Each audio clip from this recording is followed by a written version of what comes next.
on. Say my name, say my name, say my name is around you. Baby, I love you. Say my name, say my name. Kinda shady. Hello everyone. It's your very boy mother. Back at you with another video. If you guys do not know who I am, my name is Crystal. I had weight loss surgery and one of the side effects made me lose my hair. That's how the fairy bald mother has came about. Please make sure that you like, comment, and subscribe. Even though you probably might not be here for weight loss or just only hair, whatever the case may be, I know my content will change over the years as we grow as a community. But for now, guys, I'm here to give you guys advice if you guys are willing to listen. Today's topic is me not being the fat friend anymore and not being a people pleaser. I'm gonna just mash the two together because I was gonna do two separate videos, but I was like, honestly, they kind of tie into each other. I mean, I don't know for you guys exactly, but for me, it ties in, and I kind of went through both. So if you guys know how it feels, if you are plus size still, or if you're not plus size still, if you're not plus size anymore like me, you do know how it feels to be the fat friend or really have a bad problem of being a people pleaser, because, you know, I've been overweight my whole entire life, and I feel as though that I had to gain a very strong personality for people to like me, because, like, I feel as though, like, I never thought I was ugly, but, you know, I grew up undesirable. Like, you know, not like, oh, nobody ever wanted me, but it was like to society, you know.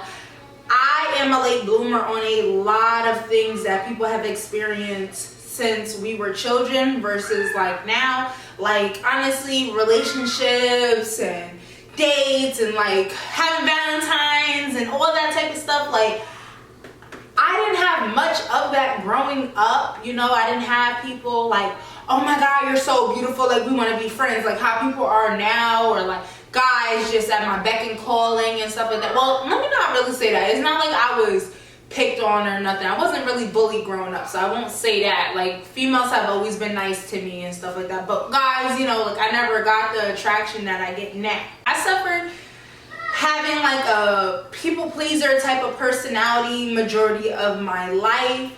I could say it recently stopped. Not like recently, but I will say I'm 26, so 24 going into 25 years old, it started decreasing or whatever. So I could say for like a year and a half, well, it hasn't even been a half yet, but I would say like a year and some change or whatever, I stopped caring.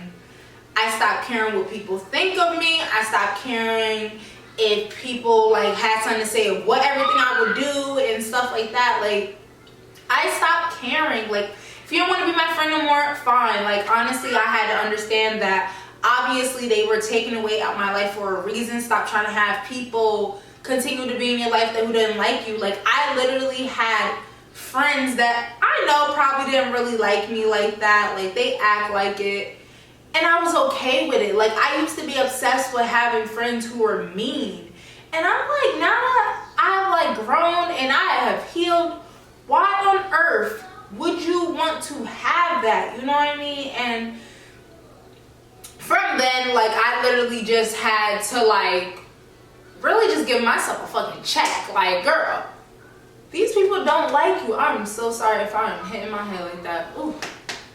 Y'all like my hair though?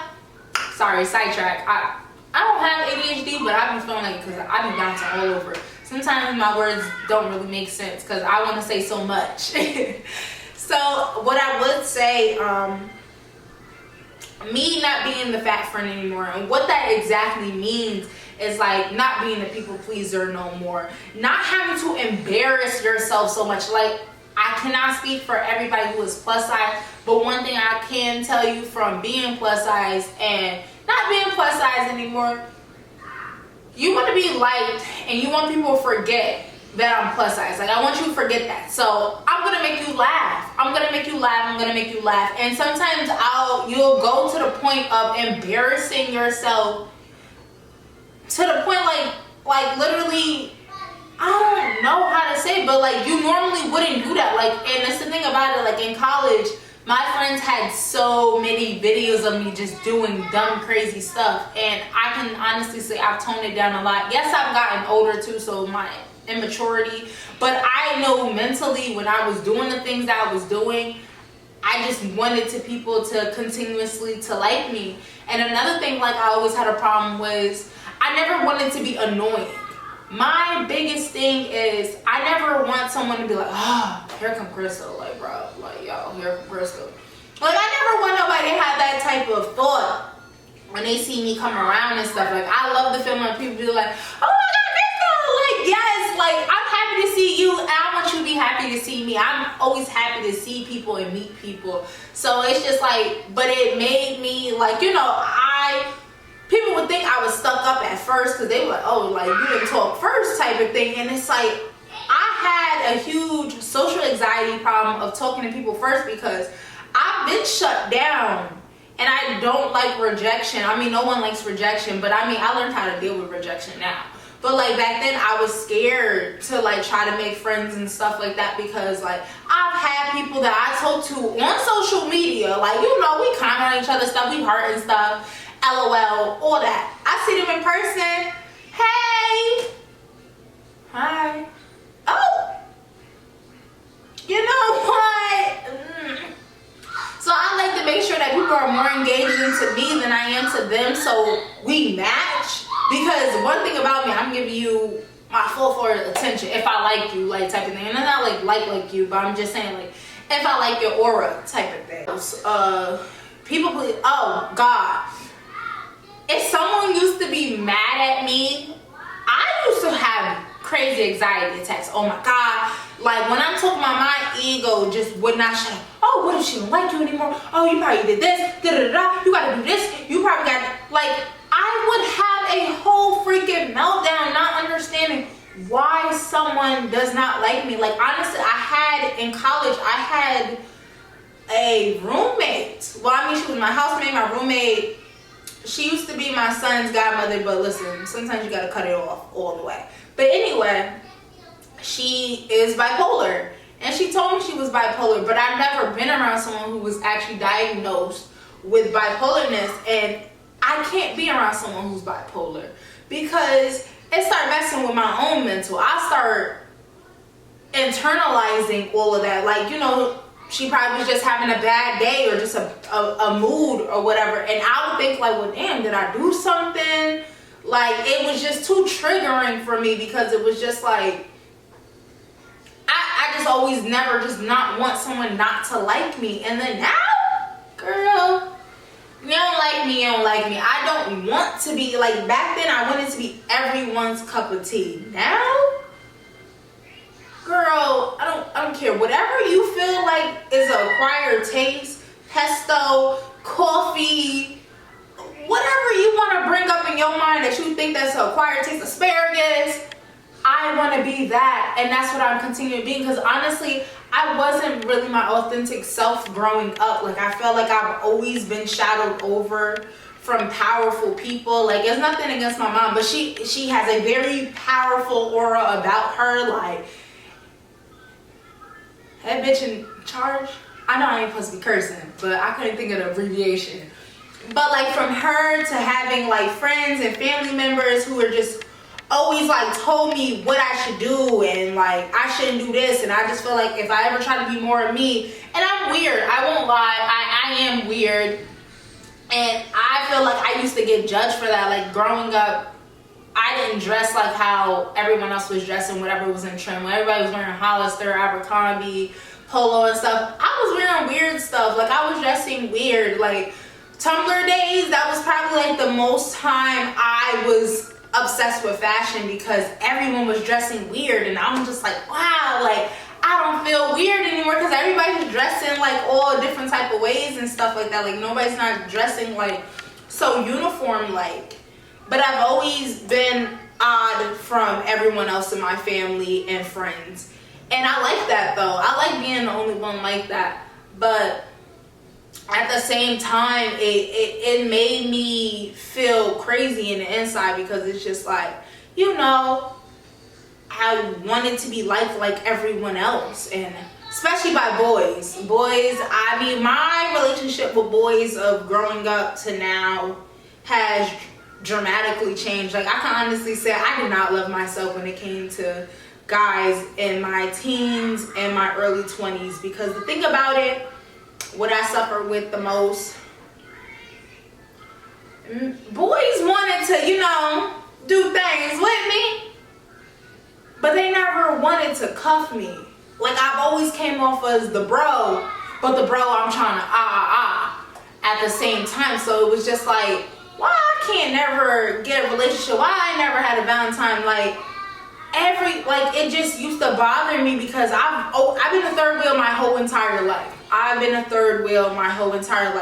been in every relationship with a friend or a cousin. I've been in all their relationships, gave them amazing relationship advice. Like, literally, I was in 6th grade giving a 26, I think she was 26 at the time, a 26-year-old relationship advice.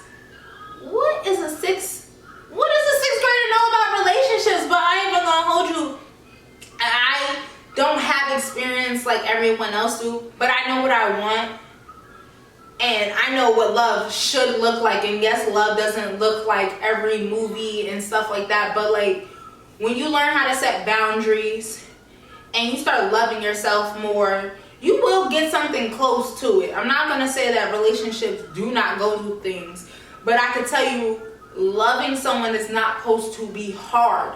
What I can tell you, that loving someone is not supposed to be hard. It's not hard to make someone love you. That's one thing I could say. It's not supposed to be hard. Oh, don't let nobody toxic try to tell you, oh, you know, let's go through things. Like, sometimes we do this. No. Because if you set boundaries, y'all would never got to where y'all at. Or he probably, or she probably wouldn't even be in the picture. You know what I mean?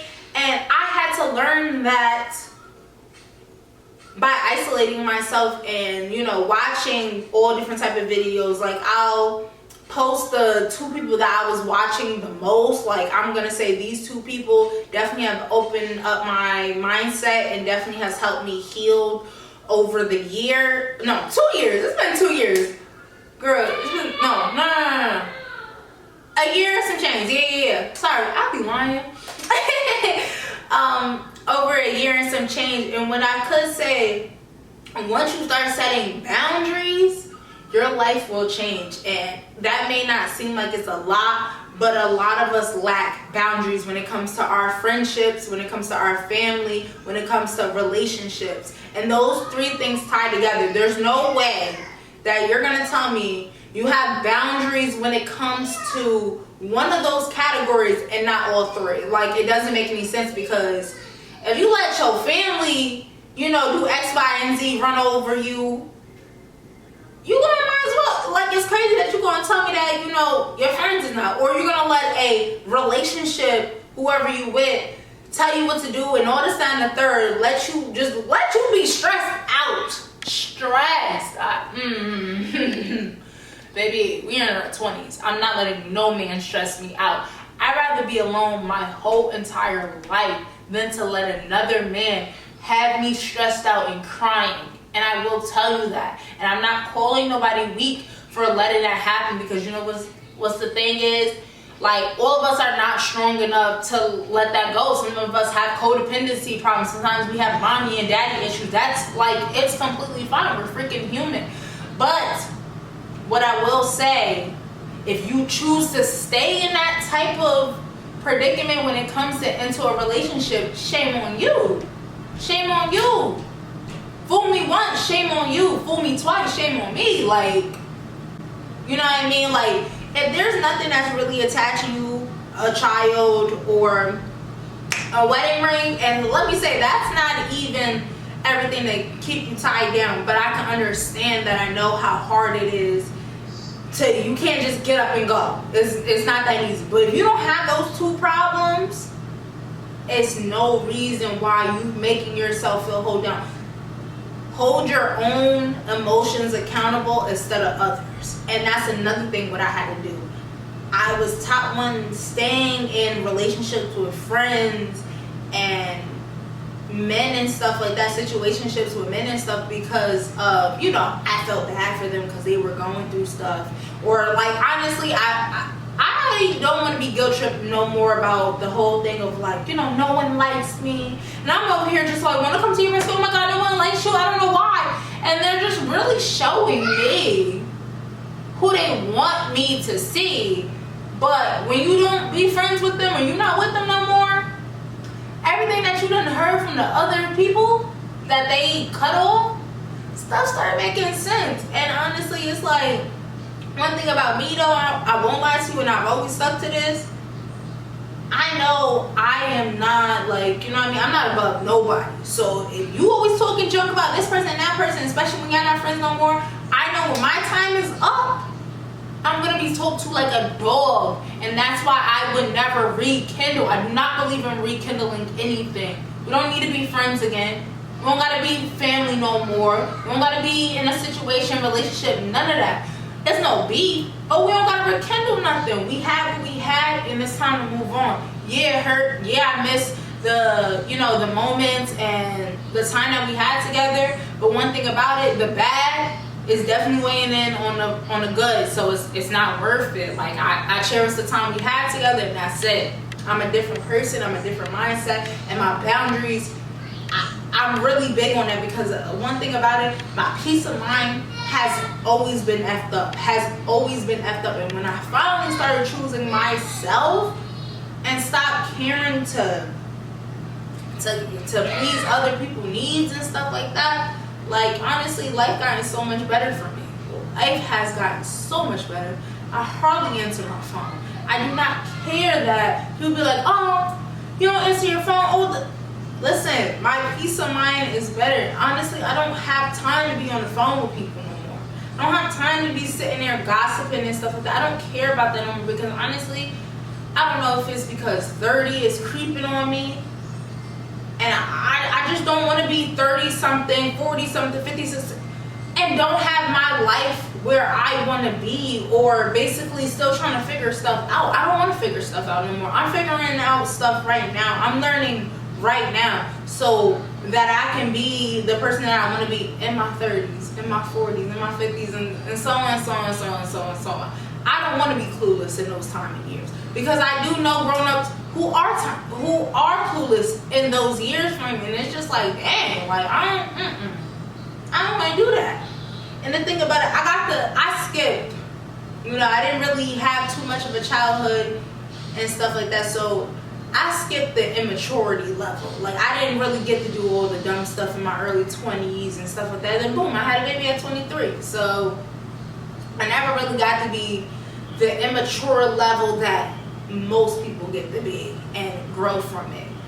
I feel like since I have been so much of a people pleaser and stuff like that, I act more mature, because, you know, I wanted to be around people who are more grown and stuff like that instead of people my age. But honestly, love yourself. You may cannot change everything, but remember to only focus on what you could change today and not what you could change tomorrow. You know, because the actions that you take today will change tomorrow. If I go do something bad right now, more likely something bad is gonna happen tomorrow, compared to if I did something good today, or if I did something that made me happy. Little small tasks like just cleaning your house, listening to your favorite songs, cooking your favorite meal, just whatever gives you satisfactory, a freaking bath, like whatever it is, and make sure that you give gratitude to what you have today, because yesterday you was crying for everything that you have today. I know we want more. I know that we think that materialistic things are gonna make us feel better. If I just had this, I battle with that too. I feel as though if I had certain things, my life would be this and the third. But always remember, once you get those things, give gratitude to it, because you're always just gonna come off greedy, because as soon as you get those things, you're gonna want this, that, and the third. It's just like, but you're not even grateful for what you got. And that goes for people in your life, things that you have accomplished. I mean, it goes for anything that you feel as though that you need to give gratitude. Yes, we're supposed to give gratitude that we woke up today, But give more gratitude to that. I hate my house, but I'm happy I got a roof over my head. I'm thankful for that. Oh, I really want to go shopping. I need some new clothes. But I'm happy that I don't got rags to put on. I have something to go outside in. I'm grateful for that. You know, it's the little small things. But that wraps up today's conversation. Make sure that you like, comment, and subscribe. Stay tuned for the next video. Bye.